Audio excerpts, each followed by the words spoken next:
အားလုံးပဲမင်္ဂလာပါကျွန်တော်ဒီနေ့တော့ Mail March အကြောင်းလေးကို sharing လုပ်ပေးသွားပါမယ်ဒီလို certificate တွေကျောင်းသားကတ်တွေမှာနာမည်တွေထည့်တာတို့သူ့ရဲ့ position တွေထည့်တာတို့ထည့်တဲ့အခါမှာmanual တယောက်ချင်းစီလိုက်ရိုက်နေမယ်ဆိုအရင်ချင်းကုန်ပါတယ်အဲ့လိုခါမျိုးကြရင်ဒီလို Mail March ကိုသုံးပါတယ်ဒီလိုလုပ်ဖို့အတွက် mail ဆိုတဲ့ tab ထဲကနေ select reception ကိုရွေးပါမယ်အဲ့ထဲကကျွန်တော်တို့ you existing list ဆိုတာရွေးပါမယ်ကျွန်တော်ဘာကြောင့်ဒီလိုရွေးလဲဆိုတော့ကျွန်တော် Excel လေးတစ်ခုကြိုပြီးတော့လုပ်ထားတာပေါ့နော်နာမည်ရယ်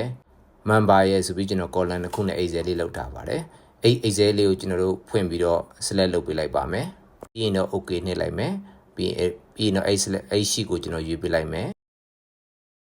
okay ကိုနှိပ်လိုက်မယ်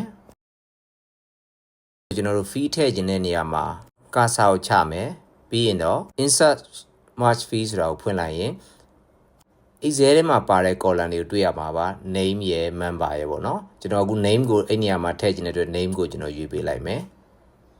ဒါ Excel ထဲက name ဆိုတဲ့ fee ကဒီနေရာမှာအမည်ပေါ်လာမှာပါ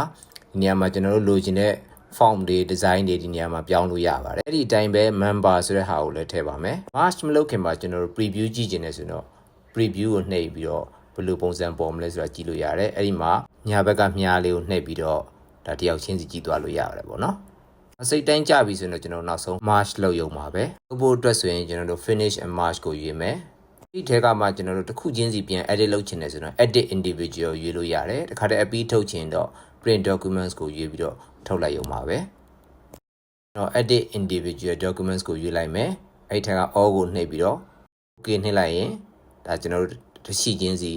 နာမည်တွေ march ဖြစ်သွားတာကိုတွေ့ရမှာပါအဲ့မှာဆိုရင်တော့ကိုစိတ်တိုင်းကြနောက်ဆုံး file နဲ့ print မထုတ်ခင်မှာပြင်လို့ရပါတယ်